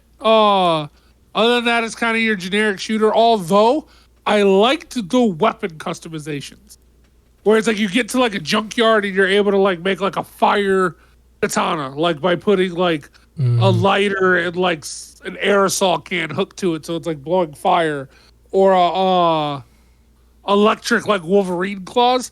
Like that part seems to be the most fun to me, is having that like the custom weapons to attack with. That almost sold it for me, like right then and there. Was to be able to do that. Seems okay. I did notice in the gameplay trailer sometimes like you could tell when the person like kind of died or they recut something because they were about to go fight and then some zombies just disappeared. And it was like, or like they'll run past one and start fighting, but then the zombie they ran past is just gone. Like never an issue again. So I was like, oh, they died and then they had to redo it. But no, overall it seemed fun. What'd you think? I'm open to playing it. I did look and see that it was going to be fully co-op. However, I didn't mention it in the sales because I don't really recommend it, but the first game is on sale for anybody who did want to try. It is like I think $5.99 for the PSN store, I believe, and I believe it was like that for the Steam store. If you just wanted to play it, and I think it is also fully co-op, but it just didn't look that good at all, to be honest, the first game. But visually, the second game looks good, but I think that one kind of like works against it a little bit. The fact that it looks as good as it does, because I know that might sound weird, but the first thing I remember noticing in the trailer, like outside of the narrator didn't do his job correctly for me, but I'll talk about that in a second. The first thing I remember looking at it looked like a certain section in GTA 5 where you're over in the area where Franklin like lives once he gets out of the hood. It looked exactly like that, but the thing about it was these games you're talking about, like for instance, it's called Dead Island, right? But it looked like a paradise island. It looked like a nice palm trees everywhere. It looked like you could just go for a stroll. And I'm then pretty sure like the dead part is referring to the zombies, not the people, or not the place. It's just that it looks so pretty for what happens. And I remember like the very beginning, they had like this one spot where they kind of just threw like a little bit of blood on the side on the ground, and then the second he walks past it, like the narrator's still talking, it looks like a completely like Malibu rich area. And then you keep that's where walking, they were. and you keep walking, and then there's like a zombie that's just so happened to be like eating out the trash or something. And yeah, they walk right past it. Yeah, and he walks right past it. I would be interested in playing it, no problem. I just feel I guess like that wasn't as much as an issue for me as it was for you. I just feel like at this point with just game development, they should be a little bit more aware of what they're developing, because it almost seems like the background of a lot of games is just, we need a world and we're going to put together a world, and they always think it has to be shiny and pretty and that kind of thing, and then everything you do in the world is very violent, is very graphic in a way, because they still show like when you were doing stuff, it was kind of cringe a little bit how they were announcing it, because they're like, hey, you're doing this and you could do that, and it's like everything they're describing is like you're doing some barbaric stuff, you're actually gonna slaughter and kill these zombies, and it's very gruesome looking, but then it's like everything around it just doesn't fit what you're doing. Like if like to me, it looked, they designed like a Malibu area. Okay, and it's like if you're killing zombies, like I don't think Malibu is just gonna be like broken buildings that quickly. But it's the second one though, right? So like how far into this zombie apocalypse are they in? Like how many years in, or did they just reset the timeline? It wasn't that much of a nitpick. It's just when I looked at it, couple of months after the events of Dead Island 1. Okay, well, if it's a couple of months, I won't harp on it too much. It's just the presentation of it just seems a little off. It's kind of funny because, like, you're still doing things where you're doing like some cool looking slash 'em kind of things where you're just like impaling through their head and all this other stuff, and then the commentary is just like he's talking to you almost as if he's on the intercom in Costco's. That was like that was where I got from it. I'm just like, they needed to get somebody with a rugged voice that sounds like he's a survivalist that was outside for many months or something, and he's trying to fight through whatever. You know, you need somebody that sounds like that. It would have been more believable. It sounded like a dude who was trying to like serve you hors d'oeuvres or something from in Costco's. I'm so serious. It was just kind of weird sounding, but I'm still, as far as the game, I'm not going to nitpick too much. It's just, I would like for developers to get past a certain, the reason, okay, you know this, the reason why I'm comparing it to stuff like that, because I'm playing Infamous, right? Or playing the next one. I'm about to start the next one. And right, those were more gritty worlds. And not to give up our location, I just feel like for some of these developers, you need to go spend a summer or something in the hood. Like, go over there, because how in the world does a regular place with no zombies look like the setting for a place that would have zombies? And then, like, some of these games, they just look like you about to go to, like, you made it. You in a place where you making 6-7 figures a month almost. And that's the place that's run down. It just don't click for me from what I've seen in real life and what would make more sense to me to be in that type of area. I don't know. Maybe that's a stereotype. Maybe that's a little bit. A little I'm bit. just like, it don't click. I mean, I'm basing it off of like with trailers and everything. And it was always someone taking a jogging stroll. And like, it was always from the humor standpoint, right? Like a jog and everything like that. Like, I don't need it all, I guess, for me to look like the Telltale Walking Dead locations. Yeah. Right? Where everything was like run down. There's just all abandoned cars, like, but you completely know what? in the middle of the road. But I mean, sometimes it is still a bit too clean. But I thought that was part of the, because this is a comedy still kind of game. Yeah, this is a perfect example of what's on screen right now. Division 2, because Division 2 with updated graphics, you can see that there's still debris everywhere. There's no zombies in this game though. That's the funny part. But there's debris everywhere. It looks like, you know, you see how there's kind of grass that's kind of like overgrown in certain areas. You see what I'm saying? Like, it's that type of thing. I guess the grass was kind of fresh cut. Everything, everything looks that way to me. That's, so I was just saying, like, the detail, the world doesn't match what's happening. But that makes sense. Here it makes more sense, as you can see. You know, this is a great way to get the visual while we talking about it. But if I don't want to think too hard into it and I just want to play something that's fun, because typically with co-op you make the fun out of it. Yeah, it's definitely fine. But when they get to the point where it's like, this dude's like, you got a pizza? Where's the pizza? I'm just like, that part. It's like, that doesn't even make sense even within the game. It's like, you're in the zombie apocalypse. Who's coming to you with a pizza? If anything, it's like a can of something that don't even got the label on it because it got ripped off and it's like dented in, and you trying to like pry it open so you can eat something real quick, but not a pizza. Who's got a pizza in this type of world? So if I don't think about it, you know, perfect. It's fine. It'll be another co-op. It'll last however long it lasts until you play the next thing. But if I start to think about it a little bit, it's just like, it just don't add up. That was just my thought process on it. That makes sense.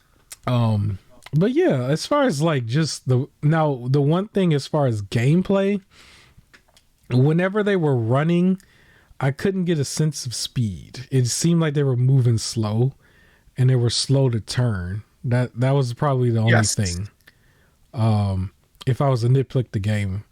Outside of that, it's, you know, it's another shooter, maybe a competition to something like Redfall that's coming out in May, you know. But I don't think I don't think it's going to have like a rough start like something like Forspoken. I think there will be enough people who play it and latch onto it and have fun with it. But I don't know if it's like it's not going to be a AAA game where you're just like putting it up next to like Hogwarts, Spider-Man or anything. Like, I don't even think it's fair to do that. I don't think it's going to end up on like best games of the year categories or anything. It's just going to be another game. and it'll do relatively okay. You know, I don't know, but average at best. I would like for just in the future for other titles that they just pay more attention to that type of detail. As far as like the dialogue and how pretty they make their world. Yeah, you know. That's all I have to say about that. Anything else you want to say about it? Nah, I don't know if it's a day one buy for me, but I'm interested to see, like, you know, but you want to more play of it it, as and co-op, I'll probably though. get it eventually. Yeah. I like the weapons. The weapons look fun to use. At least there's plenty of stuff in the meantime to like play as far as co-op until this you know, might go on sale or something. Oh yeah. Yeah. All right, and we can move forward. There is one thing that I thought was just funny, and I'm going to cover this next week. This is another story in a way, but it's more of, so I'll just say it. It's a system. It's a game system that's out there that technically has a unique way of playing games, and it's called Playdate. And it's hilarious because I'm gonna send you right now the detail of this, and I'm gonna get your reaction because I'm pretty sure you're gonna be like, "Hey, no way, I'm about to play this. Are you serious?" But this system has a showcase that is going to be next week, and the showcase will be only like 13 minutes, and it's going to be on March 7th at 9 a.m. Specific time, and it's going to be on the channel called Panic Video. And small channel is going to have about 11,000 subs, and it's going to you know, they're going to do a showcase for this thing. And I just thought it was interesting because, you know, we talk about games and showcases and stuff, and, you know, the PlayStation showcase and everything, but this is a unique little handheld that if it catches on, it might rival the Steam Deck and the Switch. Maybe. Never say never. You know, it could happen. But it's got this unique little crank thing that's on the side. And yeah, I don't know. It works with the games. So its games are very unique because all the games require you to use that little crank. And it's called Playdate. And you can pre-order this now, but apparently, like, there's at least 25,000 people that's already pre-ordered. So this thing has some tiny little legs. But I want you to take a look at that price and tell me if you're interested. And yeah, $179? No. Yeah. No. Especially because I don't even know what it's about to play. And the screen for the two games that they show were both black and white and like old school looking. Like, yeah, no. Man. So it's a new system hitting the market. And you know what they say? They be talking about how you got to have exclusives. This system got exclusives, though. You save $9 if you bundle it with the cover. It's $199 instead of $208. Yeah, man. It comes with a cover, or you can get a cover with it. So this thing, so it's called a Playdate. Right now it's like Pokemon Yellow. That's how it kind of looks. It fits in your pocket, you know. So apparently, but like, look at these games. it has a USB-C to USB-A cable and over 20 games so far, man. Over no, they're all black games. And white. Like this is like a Game Boy. Like a Game Boy. Yeah, like it looks first like one. I don't know what the size of it is yet. I'm pretty sure the showcase is going to tell me. I will cover the showcase for next week. I'll probably send the link to my co-host so he can see the video at least, because it is 13 minutes. At least we'll give this thing. Give it one more week, man. We gotta give it one more for gaming, man. It's for gaming. SP had color. My Game Boy Advance SP had color. None of these have color. They're all just like really, really old game. Like I would play it if it was like $50. You know, you gotta. It'd be interesting to play these really old school games for $50. Not for $179. $179. It's exclusive games, man. There's at least 20 games here. that you will never be able to play anywhere else, man. Yeah, I don't want to. Gonna be missing out. I'm good. All right, so this thing requires Wi-Fi, and it requires a USB power source. Yep. Shipping, taxes, and duties are extra. That's what it says. So, and you're limited to only buying 2 per person. You can't buy 2, or you can't buy more than 2. If you have duplicate orders, they will cancel it. So you better not try to scalp this thing, man. They're shutting that down, man. You can't scalp this thing. You can't do it. They're not going to let you. They know this is hot. They know people want it. They know they want to scalp this thing. The system and games are currently available in English for everybody else. Learn English. And then other than that, full deposit is required. But you can cancel anytime for a refund. But you got to have that money, man. This is the hottest item. So yes, you can save up with the bundle to get the cover to protect the screen. It's a $9 savings, $199. I know how that goes. If you buy the cover by itself, the cover is $29, man. And that's also limited to 2 per person. You can't duplicate. You cannot scalp their products, man. I just want you to know that. You cannot scalp their products. So yes, man, the play date. You go ahead and let me know how it is when you get it. And so while y'all waiting for that PlayStation showcase, the play date, they not making you wait. They got their showcase ready to go. It's coming out March 7th. One of the hottest showcases to come out next week. No other showcases announced for next week. Ain't nobody else doing it, man. They shutting it down. They're like, listen, we can't put out our showcase because the Playdate showcase is that day. So you already know. I will be watching, and I'm gonna cover it, man. I'm gonna come back. I'm gonna tell you what I found, man. We're gonna talk about the games, man. It's 20 games. It's 20. That's a lot. You haven't even looked through the games, have you? Because I just clicked through 12 of them. No, man. They were all black and white. I'm waiting for the showcase. I'll wait for them to show. It's gonna be. I'm gonna get my popcorn ready. I'm gonna probably have. I'm gonna have some hot wings. I'm gonna have some. It's gonna be like the Super Bowl. It's gonna be like the second Super Bowl. Yes, man. So I take it you're not too excited yet. You waiting for the showcase? My co-host is not excited, y'all. My co-host is hating. He just hating. All right. Well, that was the play date. I will be covering it next week. The actual games that they put there. And this 13-minute showcase is not even that long. For everybody who don't want to watch long videos, 13 minutes, you can watch 13 minutes and check out some new games. You might like it. How many handhelds do you got? I have 3. But for $50, this could be the 4th one. I would have played it. I would have played it for 50. So if this was 50, you would be consider buying it with the 20 games and the little crank and all of that. Yeah. I don't know how the crank works. I would even say for like 75, like up to $75. It's the highest you go. But it has to include all the games, or do you pay the games separate? What do you think? No, it has to include the games. You know what? Okay, if we're gonna say including the 20 games, 100. We'll say like 99. Like if it was $99, I could the entire library. I still probably wouldn't, but I'd consider heavily. Not for almost $200. No. $200 and the games is like 60 or 70 pure DLC or pure digital. If that's no, we're good.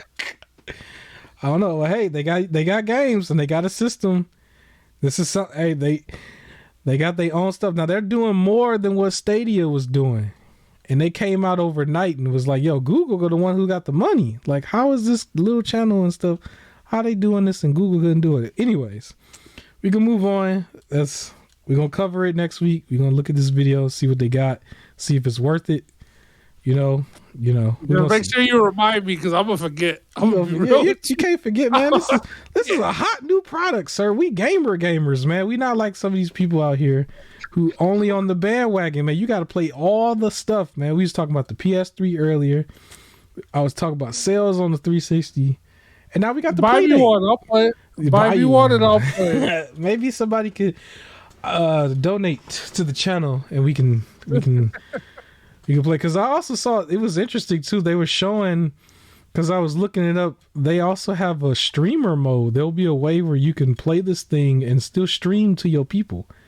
So, yeah, this thing might not be as, rinky dink as you might think. It looked like a Game Boy, but it might got some more technology going on. Maybe the crank, it cranks up stuff, man. If you spin the crank, and maybe you get some color out of it. Who knows? But anyways, we can move on. The very last thing on the agenda is The Last of Us episode 7. We're gonna talk about just a split second. There's one last announcement I wanted to mention. The movie Saw, horror movie franchise. Everybody remembers Saw with Jigsaw and the little puppet. Apparently, they have announced Saw X. So I guess this is the 10th movie, and it's supposed to be scheduled to be in theaters October 27, 2023. So that's like right around the corner. I wish it was like the first week in October or something, because like if you don't catch it in that 3-4 days, like afterwards you going from Halloween to like Thanksgiving, you in a whole nother mindset. So for the normal population, for the real ones, it's Halloween all the time. So I guess if they keep it in theaters that long. But yeah, I guess it'll be another one. We'll see how it happens. I'll be in the theaters for it. I think I went to the theaters for for this last one with Chris Rock. Yeah, spoiler alert, my man's died like I don't know how many albums or how many movies ago 3. Like, and they didn't kept going. He was a 3.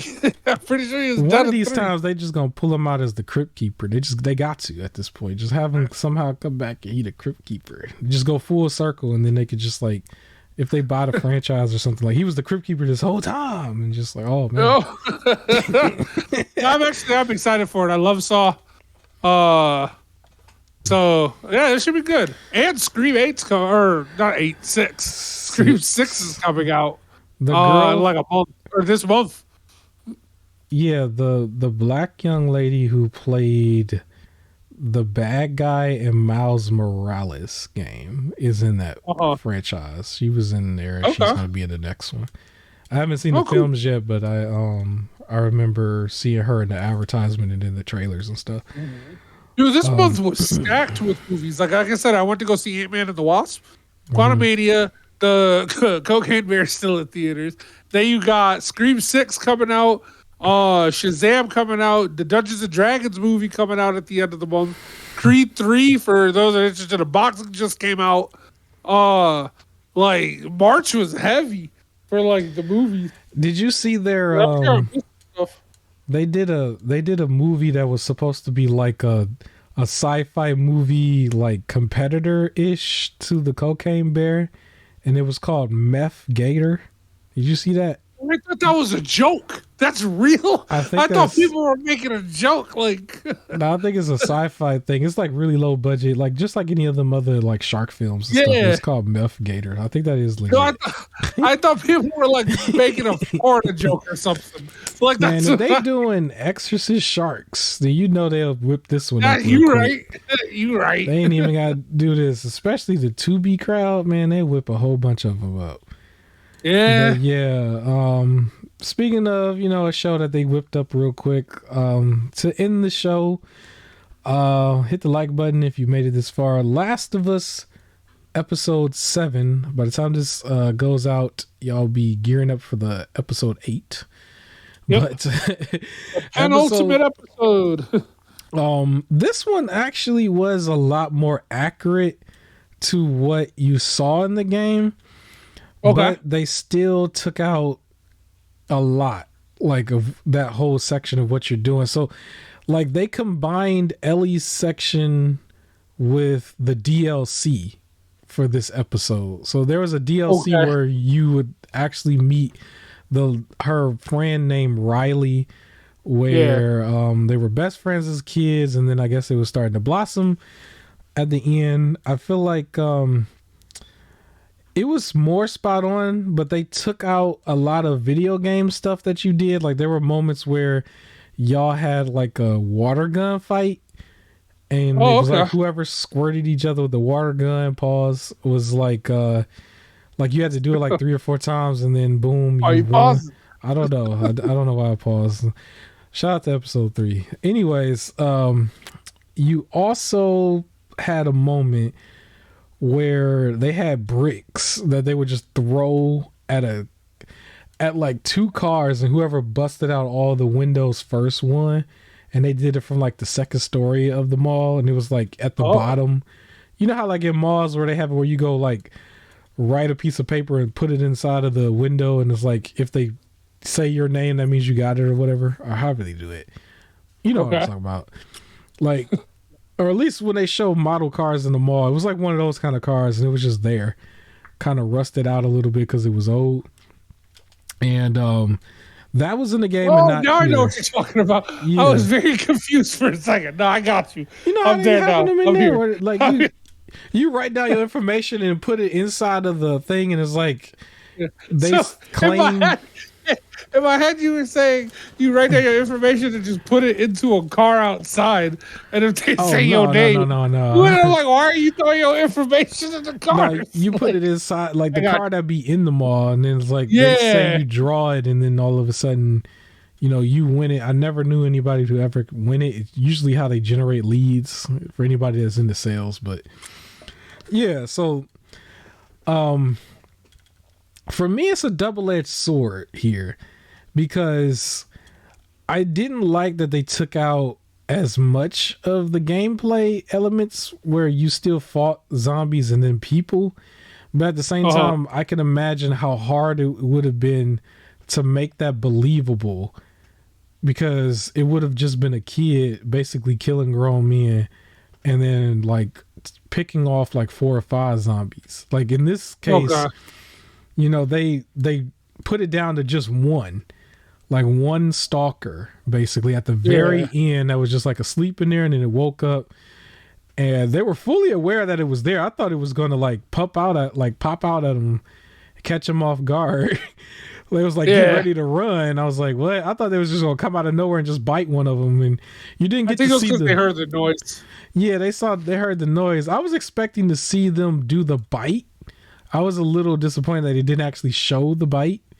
They just kind of just like, they tackled them, and they almost kind of showed the full sequence of that. So it was like, where was the bite? Like it wouldn't have came up, but did the DLC show what happens after the bite? Like the whole, it wasn't. We see Riley turn.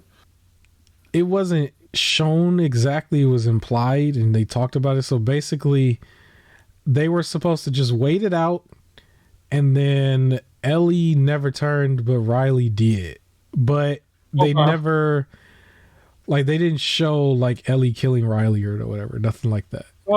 They didn't say anything about that. But yeah, in the game though, the way that they handled this part, within the game, when you get to this part, you actually are running around outside as Ellie in the snow by herself, where she's trying to find medical equipment for Joel, and she's trying to also find like some medicine and stuff. As you saw in the show, they just gave it to her. It was like in the actual house.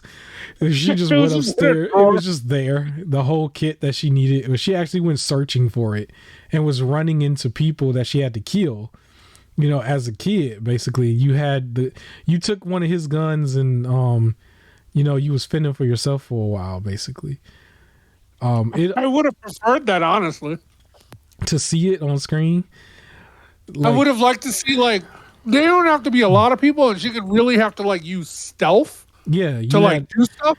But it could have been like, there was her sections were no run and gun. Like if you played the game, you could run and gun or stealth when you're Joel. Okay. In the game, when you got to that part, it was impossible. She would always get killed, basically. So I would have liked to see, like, if like she had to like kill 2 people, right? Something like that. But like in some way, something she's doing in the past part, it shows like that, I guess, that skill. And this one, like if you said like to throw in the bricks, right? Mm-hmm. You see her throwing the bricks in the past, and then in this one she throws like a brick at a car to set like a distraction. but it's like where she hit it was like some shot that she made in the past. Yeah. Or something like that, right? So it's like then she gets it and that distracts the guy and then she's able to take him out real quick and like get whatever matter, like get a key or something like that to get inside. Yeah. Almost in the way like in Arrow, as much as people complained about the flashbacks for that show, the flashback showed why he knew something or did something that he did in the present. Like for the most part, they would always tie together. Yeah. So in the feel game, like the episode focused too much on the past. Yeah. So the way it worked in the game when you did the DLC, they were flashing back to that moment in the timeline and to where she was with Riley in the mall. Because when she was going to find the medical stuff, she was in the same mall. And it was like a different time. And it was the winter. And she basically had to pry open like one of the areas to go in there to find the medical kit and then leave. But like after each section, they would flip back and forth in the timeline. So you have moments where you were walking around more relaxed with her. They were playing in the arcade and all that stuff. The mask that they had, the same kind of thing. They had that in the game too. And then they would go from that point and flash back to the future. And she's stealth walking around. There's like 3-4 people in there with guns. And then there's like an area where you got to walk around to get past like a couple clickers as well, or take down the clickers. Like those are moments that they completely just did not have it. They only showed the past and showed them just having fun in there, basically. You know what? Even something like that, where because they ran away from the guys in the previous episode, right? If that's what the why she's like, so it doesn't even have to be the same mall, like at all. But she's sneaking around a mall that's like relatively similar, so she knows like different things she can hide in to avoid these guys. And she's sneaking around for medical supplies. They could have done something where in that food court part, where Riley goes behind something and goes, yeah, I think like I've noticed that these people always like to leave like the key to this medical thing here, something like that, so that it happens to be there when she's like looking for medical supplies. Like some way make it like super tie in. Yeah. But I think also, and I mentioned this with you, I feel like the issue with The Last of Us, or what I'm finding, which is actually a good problem to have, I guess, relatively, for Naughty Dog's end. They wrote Ellie and Joel and their dynamic too good, like too well. I think people want to see that, right? So it's like, Joel just got stabbed. Oh my God, how is Ellie going to help him? And instead, the episode's like, here's this huge flashback. And then out of it, the Joel and Ellie part is him telling her to go, her going upstairs, grabbing a needle and thread, and then coming back downstairs. Yeah. Like that was the Joel and Ellie part, where everything else was a flashback that admittedly, it was good to like learn more about Ellie. Mm-hmm. From a storytelling standpoint, but I want to see how that impacts now, and I want to see more of Joel and Ellie, and that's another thing about what we always talk about, like with episode 3, where from a pure storytelling perspective, it was a well-written storytelling episode for them. In terms of storytelling for the show, it was not well written because it had no impact on the show. Like an isolated thing of episode 3 was just its own nice little 1-hour little love story. In terms of being an episode for the storytelling of the show, it did nothing for the characters. Like in a 9-episode limited series. I think it could have worked better if it was a prequel episode that they used to promote the show, because everything else was still, you had to go through HBO anyway. If they did that and then kept the change to where Bill did not, he did not die with Frank, and he was still alive, because that's what the accuracy of it would have been, and they could have kept that whole thing technically. Yep. And I don't think it would have. I mean, there would still be people like, oh, why are you doing this? I don't want to see it. But at the same time, it wouldn't have like taken away from the episode that could have helped the show a little bit more, because that whole area where man, that bloater fight, the school, like that was a big area for the person who played the game. And I was disappointed that was completely skipped, but yeah. And for me, it's just you told this story, but the story has zero impact like on the main characters. Like the only important thing from that in terms of the context of the show, right? Because the show's about Joel and Ellie. The important thing from that is they got a car. Like they got a truck. That was it. Nothing else that happened between them. What's their names? Bill and is it Frank?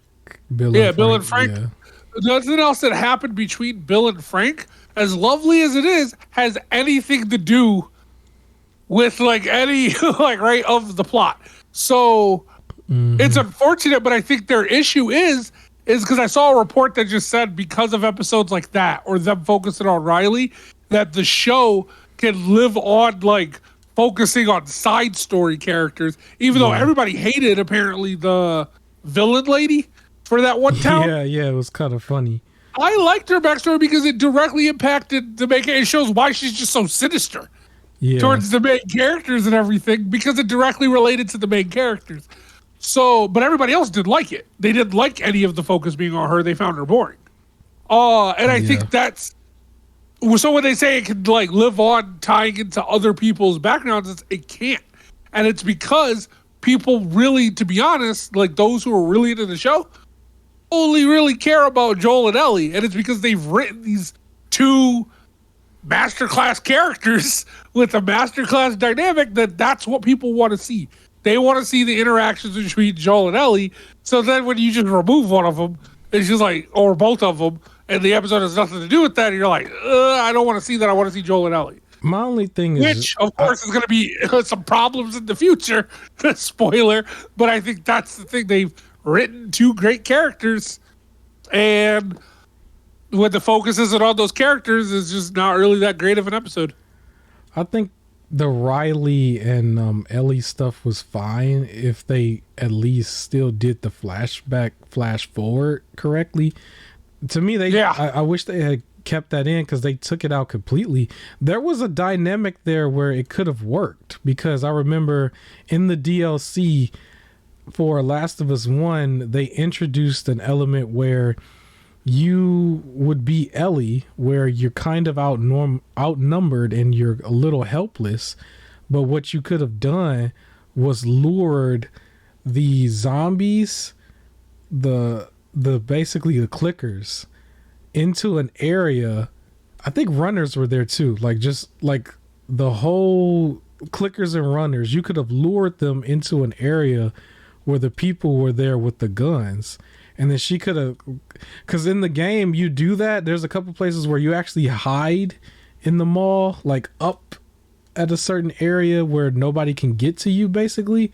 And you actually can watch that scenario play out where the clickers are fighting the people, and it's a little bit of chaos.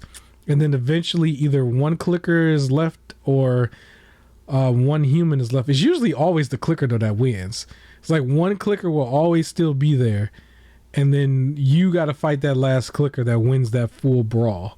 Like that happened in her section more than once during the DLC, and they missed an opportunity to do that.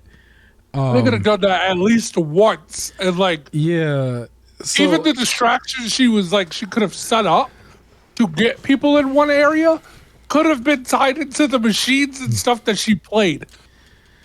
In the past, right? Like the part with the screaming and she runs back in and it ends up being the Halloween thing. Yeah. She could have hit that because she knows that's what it does. And that's what caused the screaming. Like I said, some sort of tie-in would have been better. Yeah, if anything, I'm more disappointed with just the lack of the zombies overall in the shows. They still showed a stalker at the end, one stalker. I just felt like they had a missed opportunity where they could have dialed back the Ellie and Riley stuff a little bit and did a proper flashback, flash forward, because throughout the game in that section, that's exactly where you were doing. All the flash forward stuff was when she had to face, the people and the zombies at the same time. And they could have gotten away with showing that kind of element, and that would have been her way of like getting around. I mean, yes, they kind of did something similar to that in episode 5, because you had this big group of people and then the big group of zombies, and then they're kind of taking each other out. It's just chaos, right? We saw that, but you could have saw something similar, again with this, because that kind of dragged a little bit, like the Ellie Rally stuff. Like, it was nice a little bit, but if you didn't, like, if you are somebody who's watching this but you didn't play the game, I'm pretty sure it was probably boring you after a while. I'm pretty sure it was kind of like, okay, how long is this going to take? A little bit. Because for me, right, the episode, like, because I'm person, as I said before, so it's like I played a little bit of the game, but nowhere near enough to be like I played The Last of Us. Okay. Like, I didn't play it. Let's just say that. To keep it easier, watching this, it did get boring after a while. Like, especially because the last one ended on this cliffhanger, like, yo, is Joel about to die here, right? Like, he's bleeding. Yeah. Oh my God, what's happening? How is she going to help him? And then it was just like, no, let's see her backstory. It was like an ill-timed moment to start going through her backstory. It's like, I don't care about that. What's happening with Joel? Is he going to die? And instead it's just like, let's do this backstory stuff. Like, even if it was a backstory on Joel, right? Like, if this was the time when we get introduced to, like, his daughter or something, that whole beginning sequence when you first meet him and his daughter, if that was placed here, I still would have hated it. Like, it was placed correctly where it needed to go. But if it was placed here, I would have been like, no, I don't want to see this. I want to know, does Joel live? Right, I don't need his backstory right now. So this dragged on. Like, it was like there's parts where it was like, oh, this is cute, whatever, like things like that. But then it was like certain sequences of things that were happening. It was like, okay, that could have been like, it was a little bit more nostalgic for somebody who played the game. It's just, if you didn't play, I could see where you're probably a little bit disconnected. And I don't think that they like thought about it for somebody who hasn't played, because somebody who hasn't played, they're probably just like you probably we lost a little bit, Well, also like, for someone who has played, they also took out the relevant stuff. They took out the fast forward parts. Just on the wrong part then, to me. One thing about the show in total, so this will probably go into the part about the one lady that was in charge of the military and stuff. I'm okay with them adding little extra stuff like that, as long as they don't take stuff out in the meantime to like make room for it. And that's kind of the thing that's been happening here and there. It's just like, by the time you get to the last or the end of the episode, it ends as if you basically just played a certain section in the game. It's like it was still end a certain way basically, but it's like getting to the cutscenes but changing up the gameplay. So the next episode might be a make or break for me, honestly, because there's a heavy part in the next episode where you're definitely going to probably run into a guy named Dave who is like trying to harm Ellie and everything.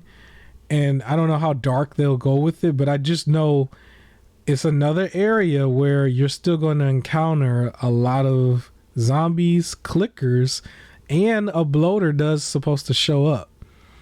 And so far we've skipped a few bloater fights, and we've skipped a lot of clickers, and we've skipped a lot of zombie areas. And it's like, this is another area where I wouldn't want them to just focus on one thing. I would like for them to at least show some of them some more, because as a fan of the show, I do still like the drama and stuff, and I like that, but I still liked, when playing the game, I still liked a zombie game. It was still a zombie game for everybody going into it for the first time, like back in 2013, 2014. It was like, it was a zombie game.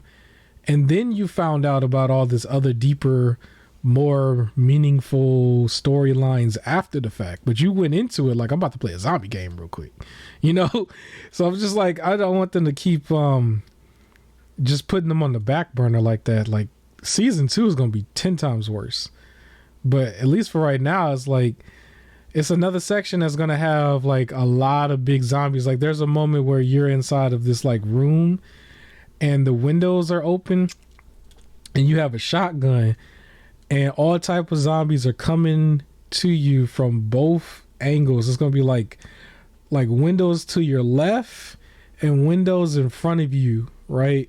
Or to your right, Okay. almost, or like an L shape basically. It's gonna be windows on those both sides.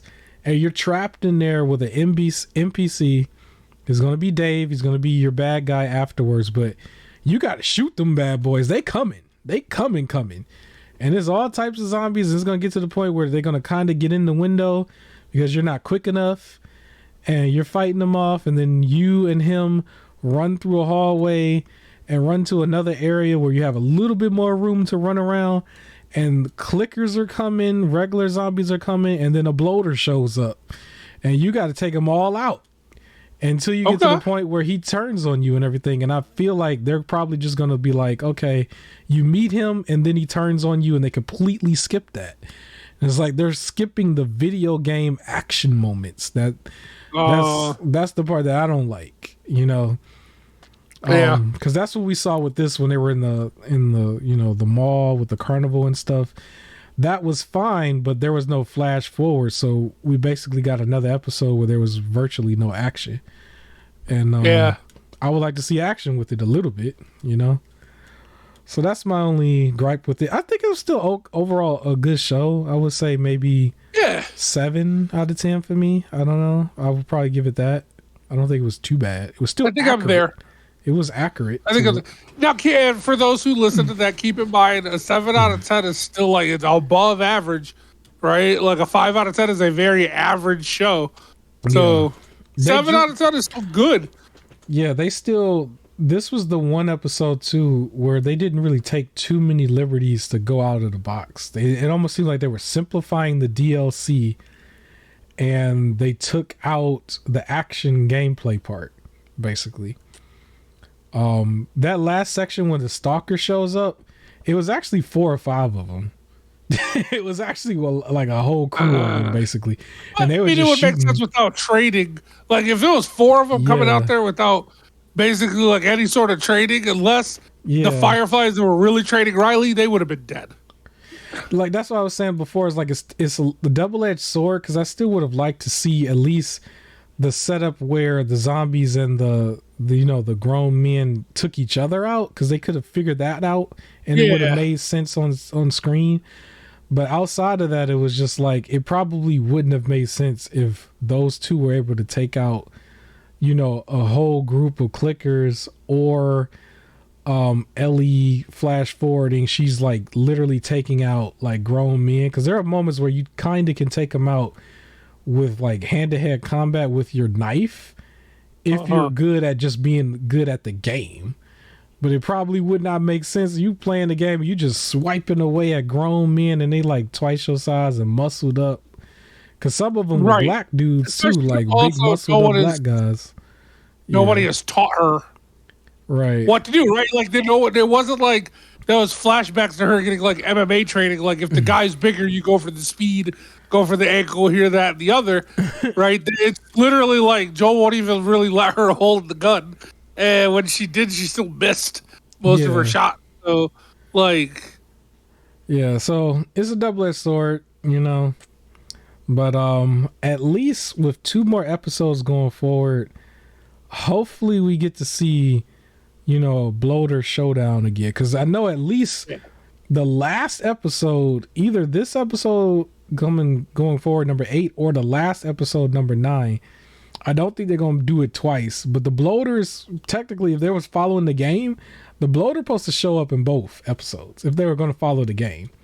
But what I'm thinking is they're probably going to show the bloater in the very last episode, if they don't skip it. Now, if they skip it, I'm gonna really be mad. But it's supposed to be 2 of them. You're supposed to have to fight 2, and it's you and her. It's 2 bloaters. There's like, technically it was 3. It was 3 bloaters, a whole bunch of clickers. It was like at the end of the game, so there was no other, like the bloater is like the hardest ish boss basically.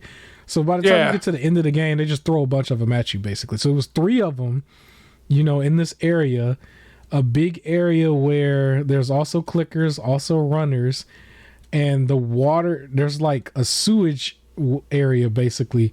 So the floor is wet, so your fire weapons don't work as good. And like by the time you get to the end of the game, you realize fire like pretty much is like super super effective on them. Critical hit basically. So they put you in the area where, well, the whole floor, like you got water up to your ankles basically. It's like, now what? Now what do you do?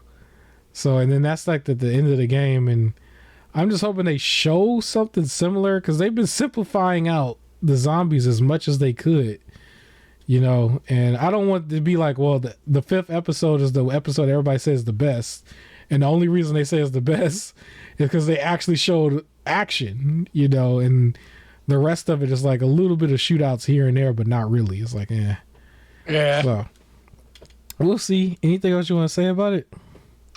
No, I'm excited to see these last two episodes. Hopefully they live up to what it should be. All right. Well, that's the end of it, y'all. Leave a like on the video. Share it out to a friend. There will be more coverage of Last of Us for the final two episodes. And then I'm going to talk to my co-host. Maybe we could find other movies and stuff that we could probably start watching, at least periodically. And then we could talk about that just for the horror stuff. I'm going to try to catch up on the wrestling. My co-host just rolled his eyes. And then I'm also going to cover the play date. I'm going to cover it next week. I'm so serious. I'm going to show my co-host the video. He going to be hating and he not going to watch it. But that's all we got for you here. Like, comment, share, subscribe. I'll catch you on the next video. Have a great weekend. Do not mock the snow. And then, see you in the next episode. Peace.